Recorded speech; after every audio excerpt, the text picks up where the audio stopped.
নমস্কার, সবাই কেমন আছেন? আমার আচ্ছা, চ্যানেলে তুমি নতুন একটি হচ্ছে ব্লগে ওই সবাইকে আবার ভোগটা স্বাগত হয়ে গেলে জানাচ্ছি আমি ইরা। তুমি হচ্ছে মার তো ভোগটা বেড়ে পার্ট 1 এর মায়ের বুঝেছো? পুজো তো সকলেই দেখেছেন আশা করছি। তো আমি তো একটা ভিডিওতে পুরোটা দিতে পারিনি। সেজন্য আমি আরেকটা পার্ট নিয়ে আসলাম। তো পুজো অবধি দেখেছেন, এবার ভোগ আরতি, অঞ্জলি এগুলো আমি যজ্ঞ এগুলো আপনাদের সাথে এই ভিডিওর মাধ্যমে শেয়ার করব। আরও অনেক কিছু ভিডিও। এবং সত্যি যে আমাদের বাড়িতে এই পুজোর সময় যে মা স্বয়ং আসেন, সেটা মানে না দেখলে হয়তো চোখে বিশ্বাস করা যাবে না। এত অপূর্ব সুন্দরী রূপময়ী মাকে দেখতে লাগছিল পুজো শুরু হওয়ার কিছুক্ষণ পর থেকে। মানে সে মুখ দেখে মানে চোখ ফেরানো যাচ্ছে না, এতই মায়াবী একটা মুখ লাগছে মাকে দেখতে। এবং পুজোর সময় চারিদিকে এত সুন্দর একটা গন্ধ ছড়িয়েছিল যে মানে সবাই মানে একটা ভেতর থেকে যেন গায়ে কাঁটা দিয়ে উঠছিল, যে এত সুন্দর অ্যাটমসফিয়ারটা ক্রিয়েট হয়ে গেছিলো। এবং আরতির সময় স্পেশালি এত ভালো লাগছিল, যেন মনে হচ্ছিল যে সত্যি সামনে আমাদের স্বয়ং মা দাঁড়িয়ে আছেন, আমরা তার আরতি করছি। তো প্রতি বছর আজ প্রায় এই পুজোটা 10 বছর ধরে হচ্ছে আমাদের বাড়িতে। প্রতিটা বছর পুজোটা হয়ে আসছে। আমাদের আর্থিক অবস্থা যেরকমই থাকুক না কেন, যে বছর আমরা যেভাবে পেরেছি কোনো ত্রুটি রাখিনি, পুজোটা প্রতি বছর সম্পন্ন করার চেষ্টা করেছি।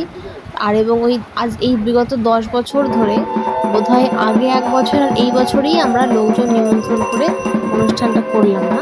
কিন্তু বাকি 8 বছর ধরে প্রচুর লোক নিমন্ত্রিত থাকে, প্রচুর লোকের খাবার-দাবার রান্না করা হয়, প্রসাদ দেওয়া হয়। এই বছরটাতেই বন্ধ গেল।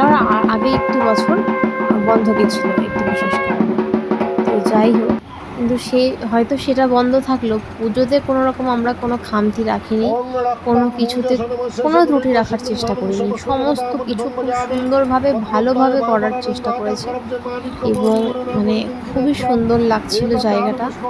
খুব ভালো লাগছিল। পুজোটা খুব ভালোভাবে হয়েছে। আ অনেকেই উপোস ছিল। মানে আমাদের বাড়ির প্রায় সবাই বলতে গেলে উপোস ছিল। আর এই যে আমার বোন দেখো।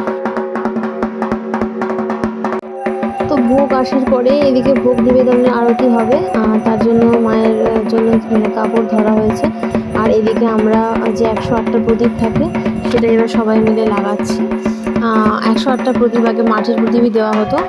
বিগত কিছু বছর ধরে পিতলের এরকম প্রদীপ কিনে নেওয়া হওয়ার পর থেকে, বিগত বলতে তাও 5-6 বছর হয়ে গেল এই প্রদীপটা আমরা কিনেছি। প্রদীপ জোড়াটা আমাদের এখান থেকেই কেনা এবং অনেক পুরনোও হয়ে গেল এটা। তো প্রদীপ ধরিয়ে নিলাম আমরা। আর তারপর এদিকে ভোগ আরতি তোমাদের সাথে দেখাচ্ছি। তোমরা অবশ্যই ভোগ আরতি দর্শন করো, ভোগ দর্শনে দুর্ভোগ কাটে। তো ভগবান সবার মঙ্গল করুক, মা সকলের মঙ্গল করুক, সকলকে ভালো রাখুক, সুস্থ রাখুক, সকলকে সুবুদ্ধি দিক। মানুষ মানুষের কথা ভাবুক, মানুষ মানুষের পাশে থাকুক, কেউ কারোর ক্ষতি না চেয়ে সবাই সবার ভালোটা চাক, এটাই প্রার্থনা করা যায়। এর থেকে আর কি বলবো। তো তোমরা সবাই দর্শন করো আমাদের মায়ের।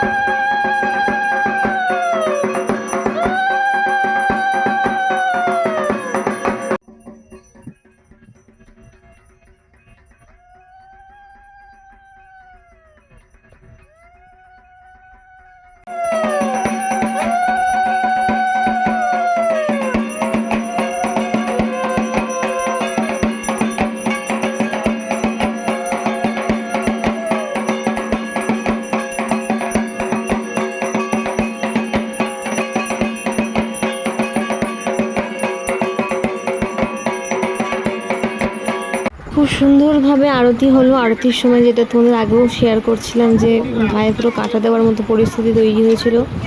তো তারপর এদিকে যজ্ঞের জন্য প্রস্তুতি, ভোগ নিবেদন হয়ে গেছে। এবার আমরা যজ্ঞের জন্য সব কিছু এগিয়ে গুছিয়ে দিলাম। এবার আমাদের যিনি ঠাকুরমশাই ছিলেন তিনি এবার যজ্ঞ শুরু করতে চলেছেন। এখন বাজে রাত 1:45 প্রায়। তখন যজ্ঞের প্রস্তুতি হচ্ছে। পুজো শেষ হতে হতে প্রায় 2টোই বলতে পারো, 2টো বেজে গেছিলো। মানে আমরা ছাদের থেকে নিচে নেমেছি 3টের সময়। তারপরে খাওয়া দাওয়া সব কিছু করা। তা আমাদের শুতে শুতে ভোর 5টা। কিন্তু মানে রাত জাগা সার্থক। এত অপরূপ সুন্দর রূপময়ী আমাদের মাকে লাগছিল, এত সুন্দরভাবে পুজোটা হয়েছে। তো এদিকে যজ্ঞ হচ্ছে।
दक्षिणकलिकनवग्ने नमः स्वाहा ओम शांतिविनाशाय क्लीं श्रीमत् दक्षिणकलिकनवग्ने नमः स्वाहा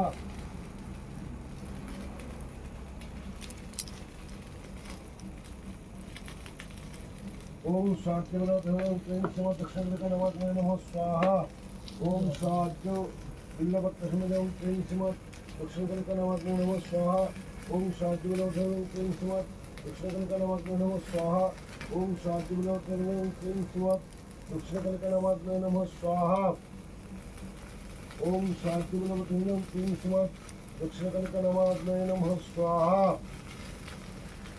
मृत्युर्मोक्षमामृतात् स्वाहा ओम त्र्यंबकं यजामहे सुगंधिं पुष्टिवर्धनम् उर्वारुकमिव बन्धनान् मृत्युर्मोक्षमामृतात् स्वाहा ओम त्र्यंबकं यजामहे सुगंधिं पुष्टिवर्धनम् ओम त्र्यंबकं यजामहे सुगंधिं पुष्टिवर्धनम् उर्वारुकमिव बन्धनान् मृत्युर्मोक्षमामृतात् स्वाहा ओम त्र्यंबकं यजामहे सुगंधिं पुष्टिवर्धनम् उर्वारुकमिव बन्धनान् मृत्युर्मोक्षमामृतात् स्वाहा ओम तत्पुरुषाय विद्महे महादेवाय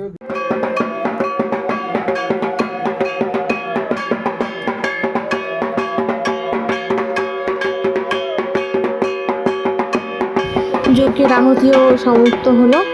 আর এত বছর মানে 1 বছরের অপেক্ষা, মানে প্রতি বছর পুজো হয়, তারপরে থেকে আমাদের দিন গণনা শুরু হয়ে যায়। কারণ এটা আমাদের বাড়িতে একটা বড় অনুষ্ঠান প্রতি বছর। এই অনুষ্ঠানটার জন্য আমরা সকলেই মানে প্ল্যান করি কি হবে না হবে, কিভাবে কি করবে এবছর। তো করতে করতে দেখো পুজো এসেও গেল, আবার পুজো সমাপ্তও হয়ে গেল, ঘর বিসর্জন হয়ে গেল। মা সকলকে ভালো রাখো। ব্লগটা ভালো লাগলে লাইক করে দিও।